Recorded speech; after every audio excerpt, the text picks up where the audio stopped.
신명기 17장 14절로 20절 말씀.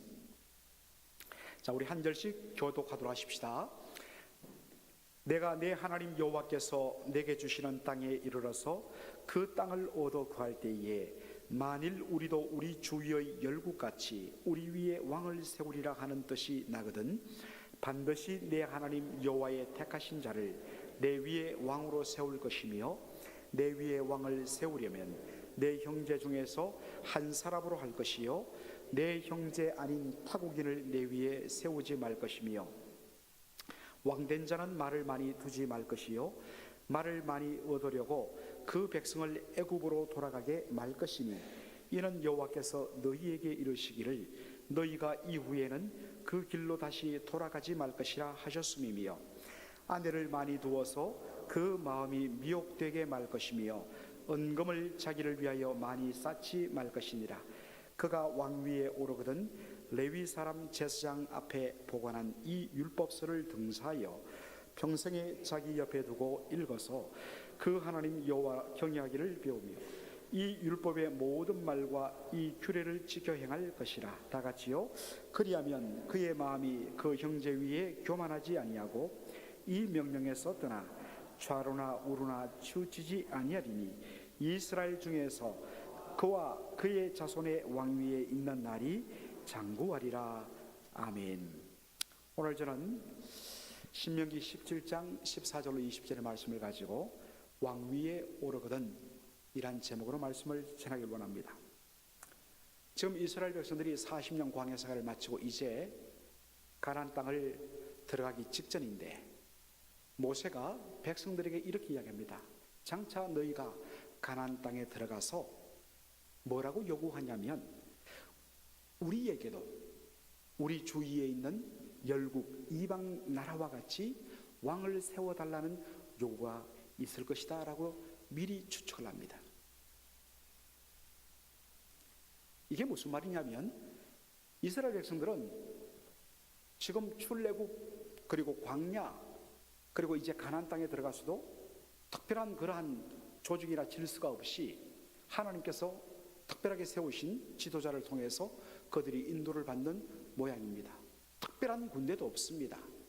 하나님께서 함께하여 주시고 은혜 주시는 것을 따라서 주님 앞서가시고 그 주님을 뒤따라 가기만 하면 어디로 가든지 싸우면 이기는 이러한 어떤 그들은 시스템을 갖고 있기 때문에 왕도 없고 나라의 조직도 없고 그리고 군대도 없는 그런 상태입니다. 그런데 가나안 땅에 들어가서 보니까 주변에 있는 이웃 나라들은 다들 왕들이 있는데 그 왕들은 하나같이 기골이 장대하고 정말 용사 중에 용사고 탁월한 리더십과 그리고 무엇보다 정말 타고난 장수로서 군대를 휘어잡으면서 나라를 지키고 백성들을 통치하고 그러한 모습을 보이는 데 비해서 우리는 아무것도 없단 말이죠. 그래서 이방 나라의 그러한 왕제도 군대제도가 부러워서 우리도 이방 나라처럼 저렇게 우리 위에 왕을 세워달라고 하는 요구를 할 것이라 그렇게 이야기하는 것입니다.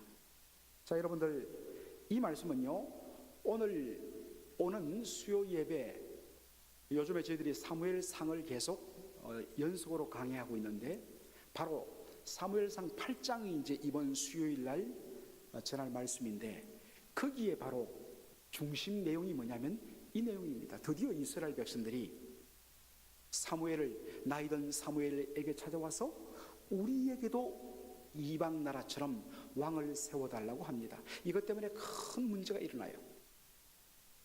왜냐하면 이방 나라와 같이 우리 위에 왕을 세워달라는 이 말 아주 심각한 의미를 포함하고 있기 때문입니다.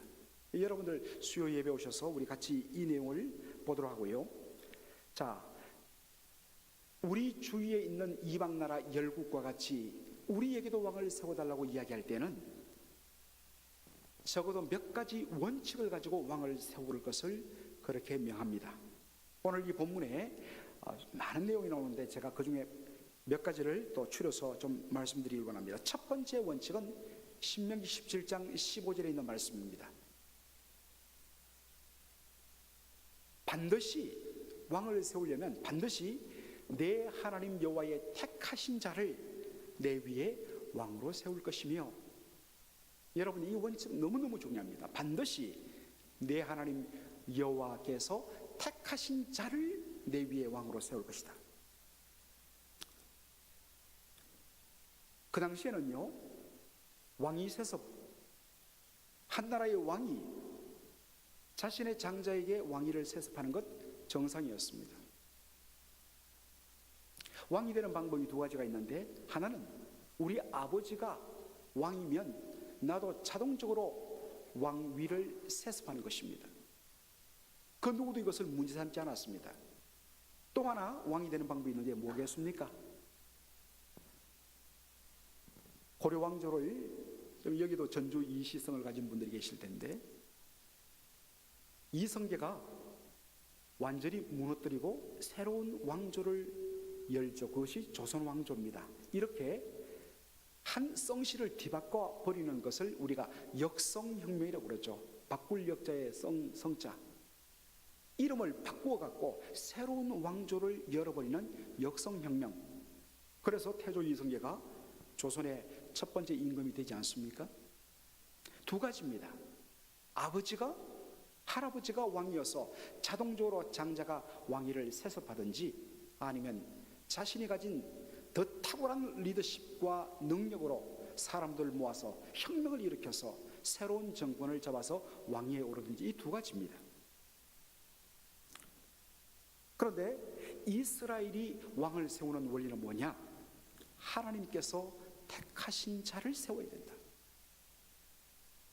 아버지가 왕이기 때문에 아들도 특별히 그 장자가 자동적으로 세습을 하느냐? 그렇지 않다는 것입니다. 물론 하나님께서 이스라엘 같은 경우에는 하나님이 특별히 다윗과 언약을 맺으셔서 다윗의 모든 후손들이 그 왕위를 이어가게 하셨습니다. 그러나 사실 그것의 최종적인 목적은 어디에 있습니까? 마지막 파이널 골은 어디에 있습니까?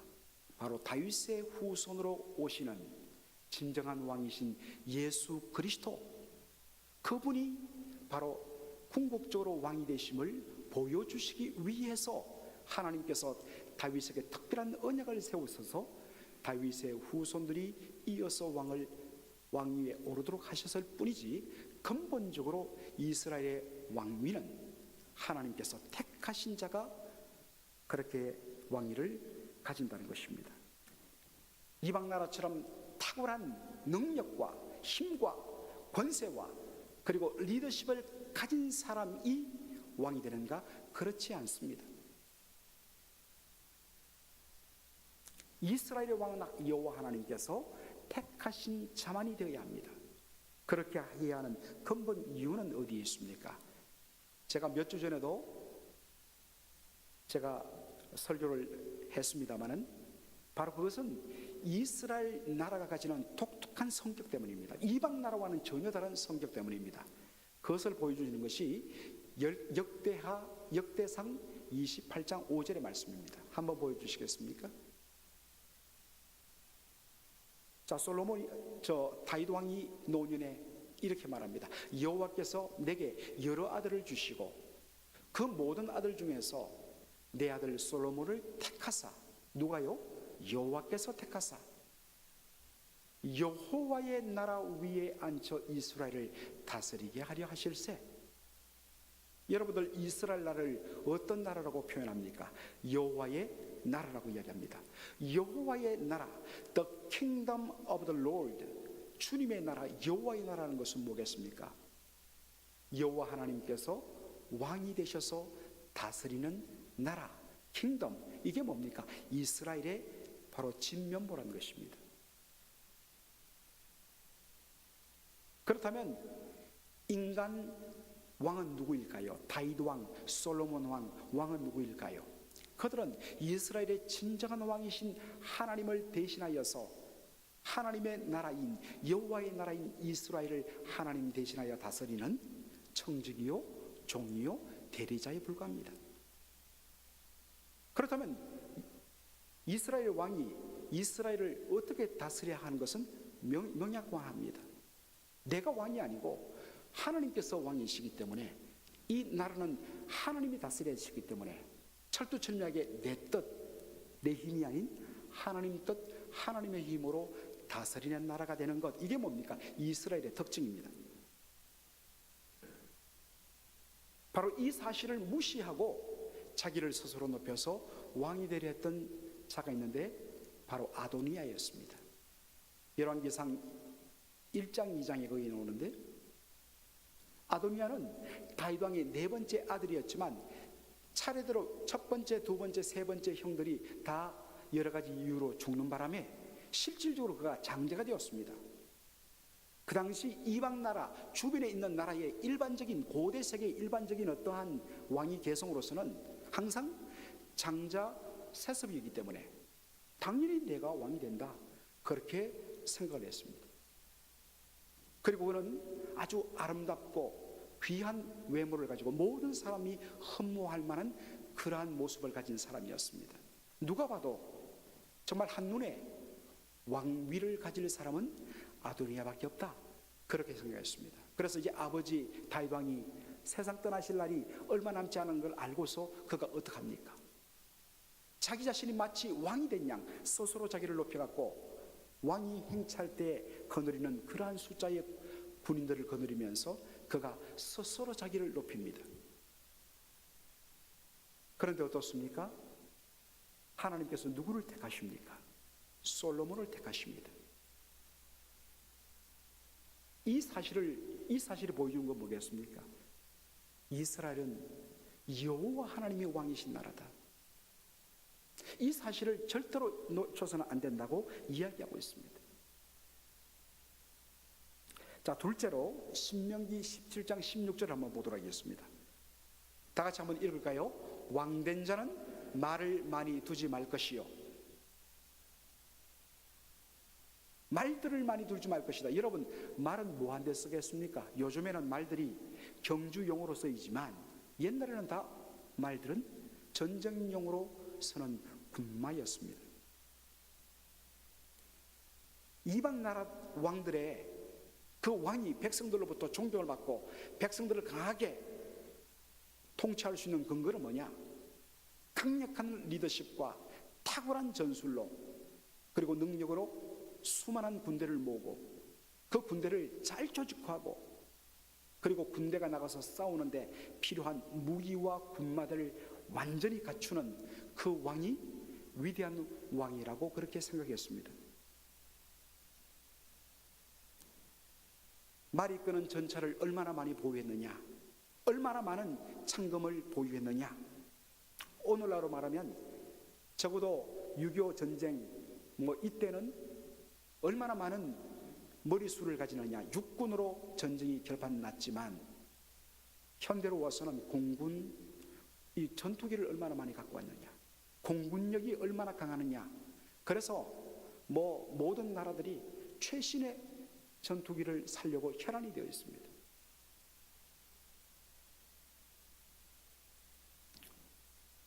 그런데 하나님께서 뭐라고 요구하십니까?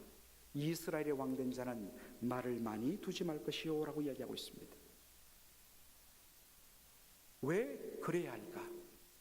그것을 보여주는 것이 사무엘상 17장 47절에 나오는 바로 골리앗과 싸움에서 임하는 다윗의 고백이 나오죠. 다윗이 뭐라고 이야기합니까? 여호와의 구원하심이 칼과 창에 있지 아니함을 이 무리로 알게 하리라. 전쟁은 여호와께 속한 것인즉 그가 너희를 우리 손에 붙이시리라. 소년 다윗이 거대한 장수 골리앗 앞에서 지금 이야기를 하고 있습니다. 여호와의 구원은 칼과 창에 있지 않다. 사람의 많고 적음에 있지 않다. 전쟁은 여호와께 속한 것이다. 하나님께서 우리와 함께 하시면 우리는 이긴다. 그러나 아무리 우리가 많은 군대를 갖고 있고 많은 말들을 갖고 있고 최신의 무기를 갖고 있다 할지라도 하나님이 우리와 함께 하지 아니하시면 우리는 지금한다. 전쟁은 여호와께 속한 것이다. 그러므로 군대의 숫자와 무기에 의지하지 않고 오직 도우시는 구원자이신 하나님만 의지할 것을 요구하는 말씀입니다. 그래서 이러한 고백을, 이러한 것들을 그대로 고백하는 다윗의 모습이 사무엘하 8장 4절에 나오지요. 한번 보겠습니다. 다윗이 저 북쪽에 있는 소바왕 하닷 에셀과 전쟁해서 대승을 했습니다. 그랬더니 거기가 어떡합니까? 마병 1,700과 보병 2만을 사로잡고 포로로 잡고, 그리고 병거 100성의 말만 남기고 그 외의 병거의 말들은 다 발의 힘줄을 끊었다 했습니다. 마병 1,700을 잡았습니다. 그러니까 최소한 몇 마리의 군마를 얻었겠습니까? 1,700마리 이상의 군마를 얻었을 것입니다. 그런데 딱 100마리만, 병거 100성 끄는 말들만 남기고 최소한에 필요한 것들만 남기고 나머지의 말들은 어떻게 했죠? 발목 힘줄을 끊어버립니다. 발목 힘줄을 끊어버리면 말들은 소용없어요. 왜? 다윗이 이 아까운, 잘 비축했다가 이왕이면 어마어마한 군대를 모아갖고 그렇게 기말을 가지고 공격하면 백전백승할 텐데 왜 다윗이 필요한 소수의 말들만 남기고 나머지 그 아까운 말들을 다 발목 힘줄을 끊어서 버렸을까? 많은 말들과 많은 군대를 그가 보유하면 어느 순간에 사람을 의지하고 환경 의지하고 물질 의지하고 하나님을 향한 의지의 마음을 저버릴까 두려웠어. 전쟁은 여호와께 하나님께 속한 것임을 온전히 고백하기 위해서 그가 말의 발목 힘줄을 끊어버린 것입니다. 하나님은 사람이 지키는 것 아닙니다. 탁월한 리더십을 가진 왕이 지키는 것 아닙니다. 많은 수의 군대가 나라를 지키는 것 아닙니다. 나라와 백성을 지키는 분은 오직 여호와 하나님이시다. 이 고백은 한 나라의 왕에게만 요구되는 것이 아니라 한 가정을 이끌어가는 모든 가장들, 규모가 크든 적든 비즈니스를 운영하는 모든 우리 성도들에게도 동일하게 요구되고 적용될 수 있는 내용이라고 생각합니다. 셋째로 신명기 17장 17절을 보겠습니다. 아내를 많이 두어서 그 마음이 미혹되게 말 것이며 했습니다. 이 고대 왕들은 많은 아내들을 거느렸습니다. 우리는 좀 우리나라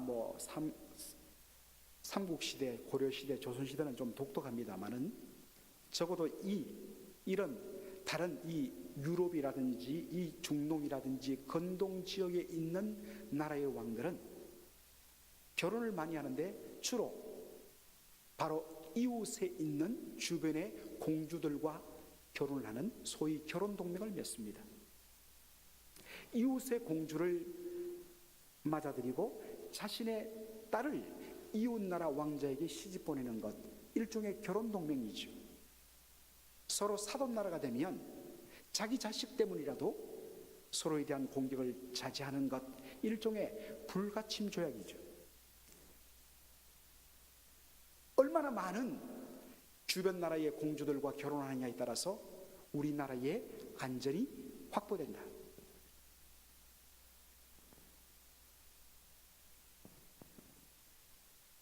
바로 이 일에 가장 앞장섰던 사람이 누구냐? 솔로몬이었습니다. 처음에는 여호와 하나님을 의지하고 하나님의 은혜를 구하는 믿음의 사람이었는데 점차 나라가 커지고 점차 나라의 재산의 규모가 커지고 어느 순간부터 이거 내 힘으로 감당할 수 없지. 그럴수록 더 뭡니까? 하나님을 의지해야 되는데 그때부터 세상적인 방법을 써요. 이 나라의 광대한 영토를 유지할 수 있는 방법은 뭐냐? 전쟁이 없어야 되는데 없는 방법은 뭐냐? 주변의 나라의 공주들을 내 신부로 받아들여갖고 결혼 동맹을 맺는 것이다. 그런데 문제는 뭡니까? 그러한 공주들을 데려왔으면 또 줘야 되지 않습니까? 뭘 주겠습니까? 그 공주들이 믿는 그 나라의 신들을 섬길 신전을 예루살렘에 만들어주는 일입니다. 그것 때문에 바로 드디어 이스라엘 나라의 우상 숭배가 활짝 문을 열어버린 일이 일어나고 만 것이죠. 여러분, 솔로몬의 착각은 무엇입니까? 이스라엘이 내 나라라고 생각한 겁니다. 내 나라니까 내가 지켜야 되고 내 힘으로 지켜야 된다고 생각하는 겁니다. 어느 순간부터 이스라엘 나라는 여호와의 나라, 하나님의 나라라는 것을 잊어버렸습니다. 내 나라, 내 것, 그러니 내 힘으로 지켜야 된다. 그런데 나로서는 부족하고, 그래서 그가 생각한 것이 무엇이었습니까? 결혼 동맹이었습니다. 여러분, 나라의 안전은 강대국이 지켜주는 것 아닙니다.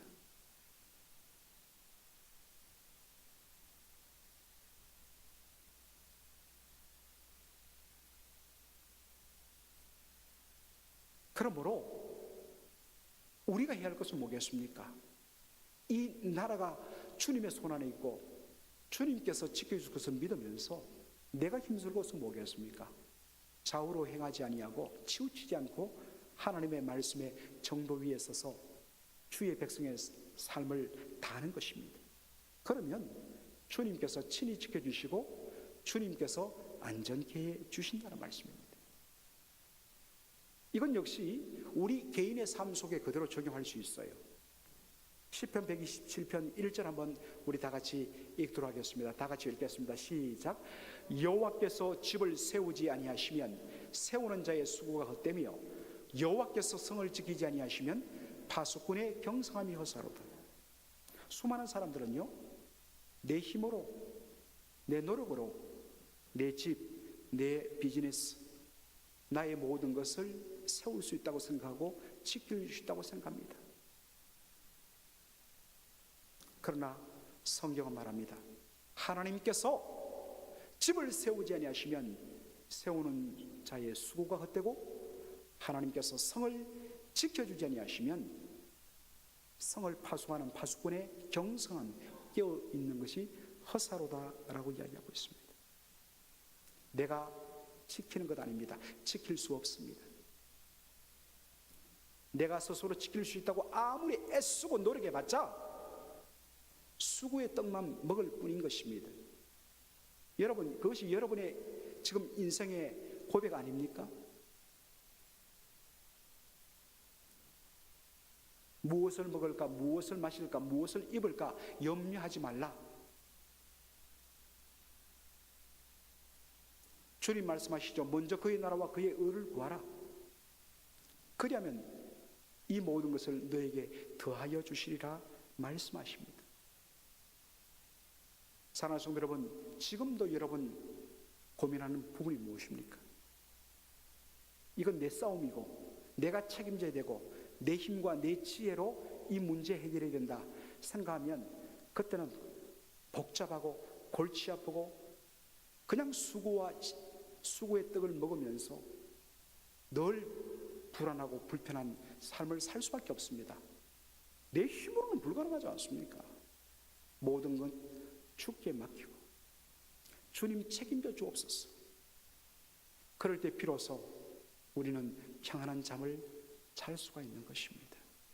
이게 시편 127편 1절과 2절의 고백입니다. 사랑하는 성도 여러분, 하나님께 맡기세요. 우리의 그 짧은 지혜로 어떻게 하나님의 그 헤아릴 수 없는 지혜를 감당할 수 있겠습니까? 하나님께 맡기십시오.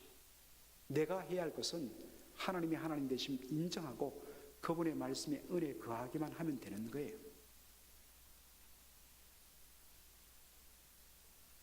넷째로 신명기 17장 18절로 19절, 이제 마지막 가장 중요한 건데요. 이스라엘의 왕이 된 사람이 해야 할 건 뭐냐? 왕위에 오르거든 그저 내가 왕위에 올랐으니까 여봐라, 내 말을 따르라, 내 말 한마디에 생사여타권이 있다, 그거 하라는 것 아닙니다. 왕위에 오르거든 레위 사람 제사장 앞에 보관한 이 율법서 하나님의 말씀을 등사하여서 베껴서 필사여서 평생에 자기 옆에 두고 읽어서 하나님 여호와 경외하기를 배우며 율법의 모든 말과 규례를 지켜 행할 것이라 라고 이야기하고 있습니다. 왜 왕이 날마다 하나님의 말씀을 옆에 두고 그 말씀을 읽으며 여호와 하나님 경외하기를 배워야 할까요? 다시 처음으로 들어갑니다. 이렇게 해야 하는 이유는 이 이스라엘 나라가 누구의 나라이기 때문이다? 여호와의 나라이기 때문입니다. 여호와의 나라는 여호와 하나님이 왕이 되셔서 다스리시는 나라입니다. 이스라엘 왕은 참된 왕이신 여호와 하나님을 대신하여서 나라를 다스리는 청지기요 종에 불과합니다. 내 나라가 아닌 하나님의 나라입니다. 따라서 내 뜻, 내 힘으로 다스리면 안 되는 것입니다. 어떻게 해야 합니까? 하나님의 뜻을 다스려야 되죠. 하나님의 뜻대로 다스리면 하나님의 뜻이 무엇인지를 알아야 하는 것입니다. 그래서 하나님의 말씀을 읽으라는 것입니다. 하나님의 말씀을 읽고 그 말씀을 묵상하고 그 말씀 갖고 내가 씨름하지 않으면 순식간에 내 생각, 내 사사로운 뜻, 그리고 내 마음의 분노, 그것이 우리의 삶을 주장합니다. 그러면 엉뚱하게 내가 내 인생의 왕이 되고 주인이 되고 내 멋대로 하는 삶이 펼쳐질 수밖에 없습니다. 그런데 바로 그 순간에 하나님의 뜻을 구하고 하나님의 말씀을 담고 그 말씀 갖고 씨름하면 거기에 진정 하나님의 나라가 임하고 하나님의 다스림이 임하고 하나님의 평강이 임하게 되는 것입니다.